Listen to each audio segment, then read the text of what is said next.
Hi friends, first of all thank you very much for watching our video. Today I will be speaking to you about China visa process. My name is Sharik. I am a visa consultant at Regal Travel Agency. For the Chinese tourist visa, the required document is your original passport, race ID and UAE visa copy, and one personal picture and NOC from your employer is required. If you are a business owner, then the trade license copy of your business is required.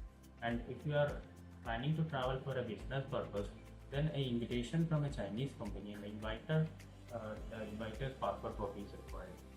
Process is through Chinese VFS, and we will do the document collection, submission and delivery of the document.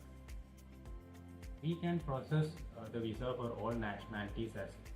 If you have any questions, please feel free to contact us anytime. You can reach us through WhatsApp, email or call us direct. We are always available for you. Thank you very much. That's all for today.